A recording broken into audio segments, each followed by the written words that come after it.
So I really enjoy it, and one of the things that I really enjoy is the way that they've incorporated nature into the city. Like it's very, very unique. You know, we've traveled all over the world, and I don't know if I've ever seen anything like it. You know, the incorporation of modern commerce with nature. You know, like you've got all the rain trees and all that kind of stuff. There's literally, it feels like there's miniature parks everywhere. I just think it's beautiful. So it's interesting because I was always, when you're a kid, everybody asks you what you want to do from the time you're a little kid, right? And a lot of people are like, oh, I want to be a football player. Oh, I want to be this. And like, I always wanted to be a wrestler. And people, but at some point, kids stop saying that. They stop saying they want to be a football player, and they say like, oh, I want to be an engineer, or I want to be a something or another, you know. I just never stopped saying I wanted to be a wrestler. And then, you know, I was in high school, and I was like, we had a career day or something, and they were like, what do you want to do? And I was like, there's literally nothing I want to do besides wrestling. And what was really the turning point for me was when Rey Mysterio came on TV in WCW, and he was 5'3" and 135 pounds. And for me, somebody who's only 5'8" and 185 pounds, it gave me, like, I thought my excuse was that I was too small, but now I had no excuse to go out and try whatever I wanted to do. What's the most surprising thing that which people don't know about Daniel Bryan? Oh gosh, you know, our lives are so public now, and especially with me being on Total Divas, it feels to me like there's nothing that people don't know about me. There is this. I have a bald spot on the side of my head. And I've had it ever since I was a little kid. It's like completely bald. I don't know if you can get a close-up of that. But my mom swears she didn't drop me on my head when I was a kid, but I don't know if I believe her. If you could have one superpower today, what would it be? Gosh. The ability to live forever, I guess. Or maybe the ability to be invisible. Not like, so I was reading this thing, a thing on anthropology where some people in the South Pacific, like I think off of New Zealand, thought that they could cast a spell or they could say this ritual and they'd become invisible. And the reason why they wanted to do it was so that they could sneak into other people's houses and sleep with their wives, right? That was like they have this thing of invisibility, right? And I was like, I've always wanted to be invisible, but not for that reason. I just wanted to sit in a corner and just see what people were doing without them knowing I was there. Like it wasn't anything like diabolical. What have you been up to since, unfortunately suffering the concussion and being out of the ring? I've been doing a lot of gardening. I've been walking my dog a lot. I've been going on a lot of trips like this, promoting stuff for WWE. I've been filming a lot for Total Divas. I have been working on my handstand. So lots of fun, interesting things.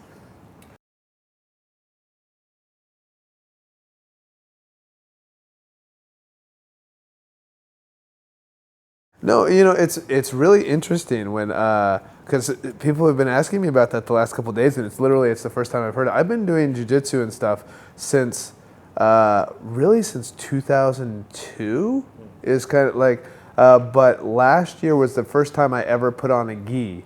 Right, so I've never been belted. And you put on a gi, and it's completely different than grappling in no gi. And so they gave me a blue belt just because they thought it was a little deceptive if I was wearing a white belt. But it wasn't anything like, I'm not pursuing anything. I just do it for fun. Like it's something I enjoy.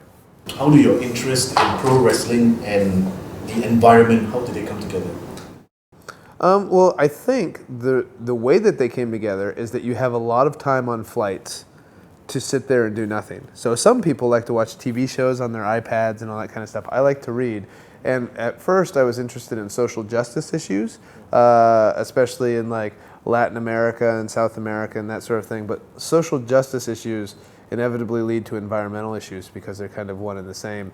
And so the more you read about the environment and sustainability, the more it's just a rabbit hole that you go down, and and now I'm deep in to where I'm like, I want to build my own house out of earth, right? And like I want to be I don't want to be so they're building houses now that are net zero energy, that they produce as much energy as they use. I want to have a net positive energy house to where my house actually produces more energy than it consumes, like all of that kind of stuff. I want, instead of something just being sustainable, like good enough to where it doesn't deplete things, I want it to be regenerative. I want it to enrich the environment. So all of this is like these concepts in my head that I get because I have so much time on planes to read.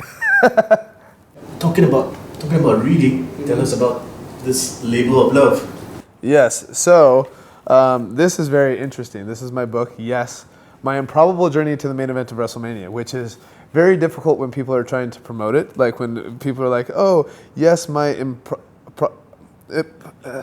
just call it the Yes book. So yeah, it's essentially, it's my autobiography. Yeah, if you like WWE and if you like wrestling in general, I think it's an okay read. If you don't, you should probably read something else. But it doesn't bother me if you read it or if you don't. Like it was something they approached me with, and people have asked me like, what is the point that you're trying to get across? And I was like, I don't really have one. They just asked me to write about my life, and I did. so here it is in this wonderful book. So yeah, and speaking of environmental issues, it's probably better if you lend it from the library as opposed to buying it or get it on ebook. So. You're not supposed to be saying that. I know, they tell me that all the time. Yeah, the publishers when they sat down with me, they're like, well, we anticipate it to do X number of sales, and I was like, I honestly don't necessarily care how many sales it does. I just you guys asked me to write it and I wrote it. So.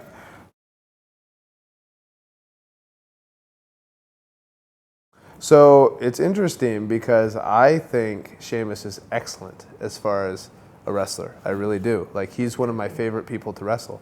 I think one of the hard parts is that he was so low on the card for so long, and then for all of a sudden for him to be put in the main event, it's like a shock to people's system. But I honestly think he and Roman Reigns, they've got the TLC pay-per-view on this coming Monday. It's the 14th. It airs on StarHub on the 14th at 10:30 p.m. I honestly think that they're going to have an amazing match because I think both of them are great wrestlers. And so I think if he holds the title for long enough, I think he'll prove that he deserves it to a lot of people. Yeah, but his hairdo isn't doing him any favors. His head?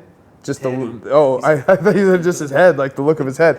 But to be fair, my hairdo doesn't do me many favors. So I am not one to judge. When people chant, "You look stupid" at Sheamus, I often think like they could have easily, instead of chanting yes, they could have started that chant for me. So I try to cut him a little bit of slack. Could the recent formation of the League of Nations be a factor that could possibly emulate the likes of Evolution, the DX, the Shield? Yeah, and I think they could do very well. There are 4 very talented guys and 4 guys who are very talented in different ways, and they all have like a bunch of very unique qualities about them. Like you look at Alberto Del Rio, he looks like a star, right? He's a fantastic wrestler.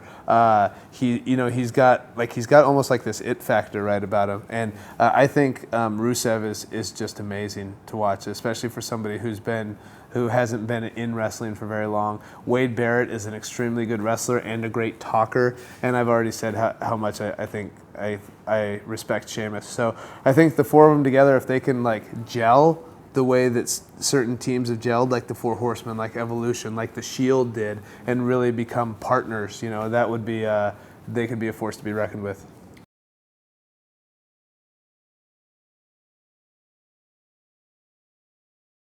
Yeah, I don't know. That'll be interesting to see, and it'll also be interesting to see if he keeps falling short, how he reacts to that as well. And one of the interesting things to me about WWE is that there's no end to the story, right? There isn't like, okay, here we go. Now the book is done. It keeps evolving, right? So if he doesn't react well to it, then how do people react to him if he doesn't react well to it? That's a very intriguing part of the story.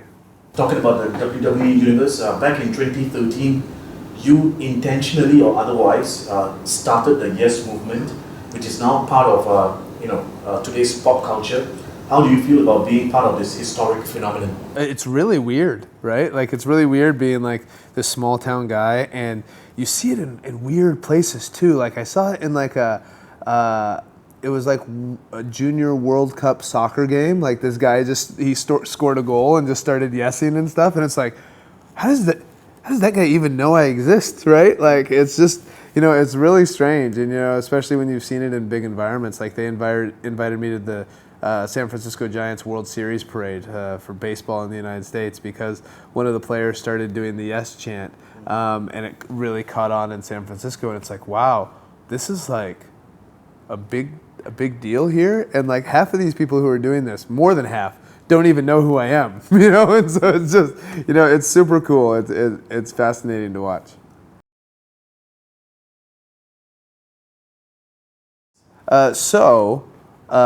One of the trainers at NXT is a man named Robbie Brookside, who he was very influential in my career. And I would be in England for long periods of time. In 2003, I was there for 6 months at a time. In 2005, 4 months. In 2008, another 3 months. And he was the only Everton fan, and he was so passionate about it. And we were staying near Liverpool. And of course, a lot of people there are huge Liverpool fans. And me being a fan of the underdog, just naturally sided with Robbie and Everton. And so, and there's something about if you are friends with somebody who has a certain pride with his football club, like you can't help but embrace that sort of passion. And that's essentially what's happened with me and Everton.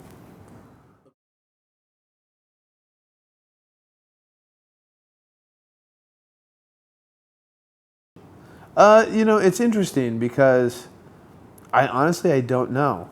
You get caught up in it, and it's like they're able to manipulate things in a way that makes it more entertaining, and you need that, because if they literally just filmed me for 24 hours, it would be the most boring show, right? Like you would see me, there I am in the garden, seed, and my wife makes fun of me because I do things very slow. Like everything I do, washing the dishes, cooking, everything I do them very slow. So if you follow me for 24 hours, it's just like don't, no. And so they have to like do some things to make it more entertaining, especially they don't necessarily need to do that with Bree and Nicole because they just bicker so much. Literally, sometimes I'm in the car with them, and I'm like, there's no cameras there, and they're just bickering back and forth, and I'm like, they need this on TV. It's hilarious, and there are parts of it that they emphasize and parts of it that they de-emphasize, and I don't watch it that much, so I don't know what they do.